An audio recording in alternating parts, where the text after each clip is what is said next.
Assalamualaikum warahmatullahi wabarakatuh. Bismillahirrahmanirrahim. Kita lanjutkan lagi kajian kita.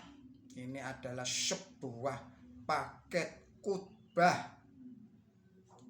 diuraikan oleh M. Sardiman dengan judul Islam Pecahkan Masalah Minuman Keras.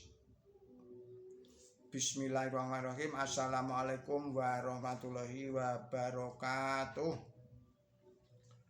Para pemirsa Kereweng Aji Channel yang berbahagia,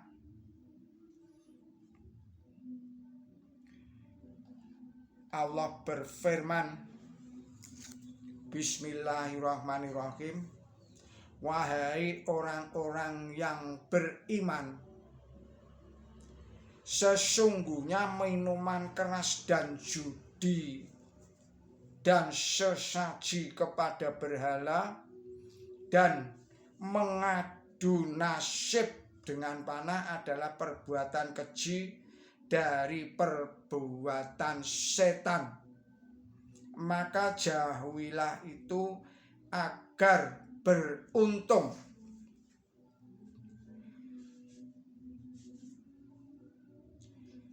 Saudara-saudara para pemirsa Kereweng Aji Channel yang berbahagia, anugerah kesehatan Allah Subhanahu wa Ta'ala kepada kita adalah anugerah yang harus kita pelihara dengan baik, jangan sampai dirusakkan. Banyak manusia sadar atau tidak merusak karunia kesehatan ini, misalnya dengan meminum minuman keras atau komer. Yang hal ini dilarang oleh agama Islam. Allah berfirman, Bismillahirrahmanirrahim. Wahai orang-orang yang beriman, sesungguhnya minuman keras dan judi dan sesaji kepada berhala atau mengadu nasib dengan anak panah itu adalah perbuatan keji dan pekerjaan setan. Maka jauhilah itu agar beruntung. Ayat tersebut melarang sama sekali minuman keras dan yang sejenisnya. Tidak hanya itu, tetapi juga judi dan sebagainya. Dalam agama Islam tidak ada alasan untuk meminum minuman keras meskipun sedikit. Satu isapan atau satu tegukan, sebagaimana sabda Rasulullah Muhammad Shallallahu Alaihi Wasallam, apa yang banyak memabukkan, maka yang sedikit juga haram. Dalam hadis lain diriwayatkan tatkala ayat ini turun, yaitu ayat 5 ayat 90. Seorang sahabat mengumumkan di sepanjang kota Mekah bahwa minuman keras atau komer diharamkan. Seketika itu bejana-bejana yang berisi minuman keras di rumah-rumah kaum muslimin dituangkan semuanya, sehingga lorong-lorong mengalir minuman keras. Hadis riwayat Bukhari nomor 20. Hadis tersebut menunjukkan bukti ketaatan kaum muslimin yang dalam sumpahnya dengan mengucapkan sami'na wa ta'na, yang artinya kami mendengar dan kami taat. Hal ini bisa dilihat pada sikap mereka yang segera menumpahkan semua arak yang mereka miliki, membuangnya. Itu merupakan langkah yang sangat jitu,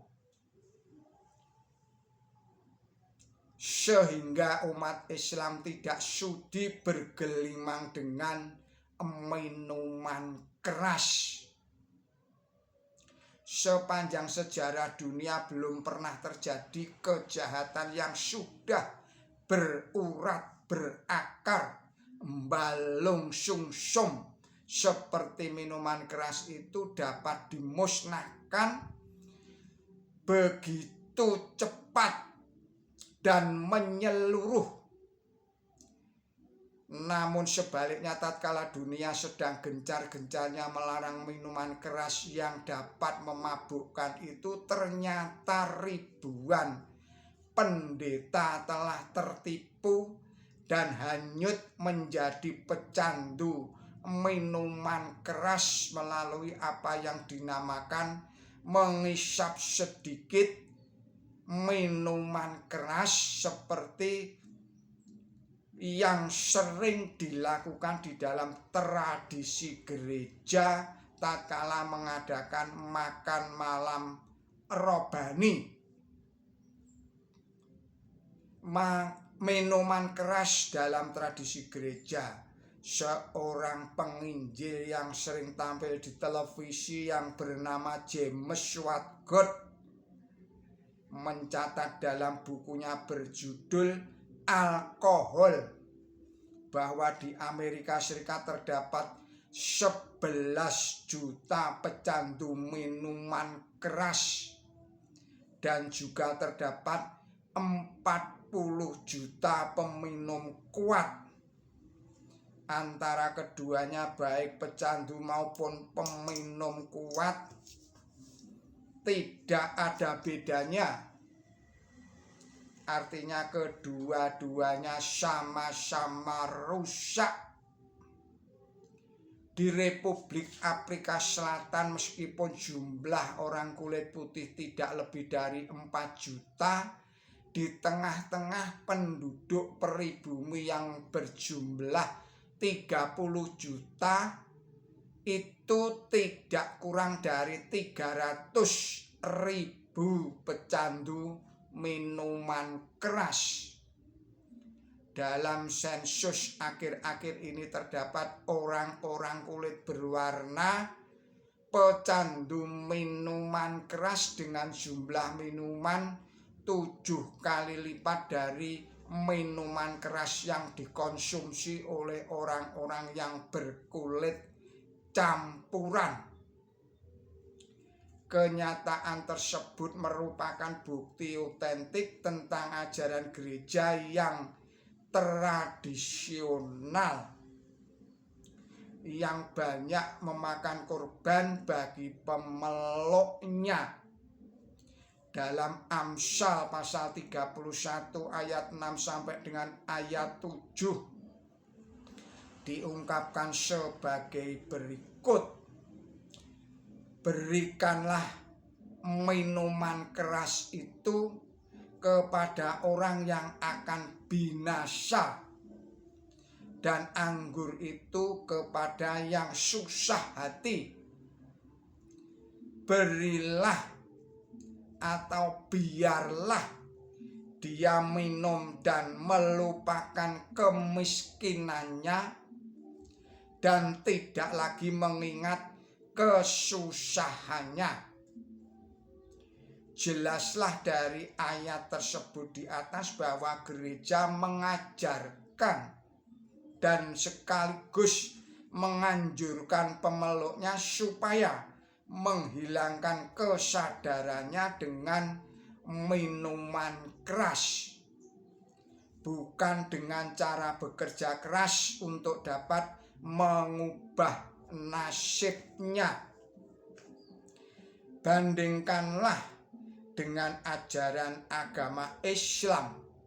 Di dalam agama Islam bekerja sangat ditekankan. Bekerja dalam ajaran Islam adalah ibadah dan sebagai kebaikan. Kemalasan dinilai sebagai kejahatan. Al-Quran suci mengajarkan kepada Nabi suci Muhammad SAW dan semua pengikutnya. Dan katakanlah Muhammad kepada umat Islam, bekerjalah. Nabi juga melarang minta-minta kecuali dalam keadaan kelaparan. Ibadah yang paling baik adalah bekerja, dan pada saat yang sama bekerja adalah merupakan hak dan sekaligus kewajiban. Saudara-saudara para pemirsa Kreweng Aji channel yang berbahagia, kita akhirkan sekian dulu risalah ini. Mohon maaf atas segala kesalahan dan kekilapan saya di dalam menyampaikan risalah ini. Billahi taufik wal hidayah. Ihdinas siratal mustaqim. Wassalamualaikum warahmatullahi wabarakatuh.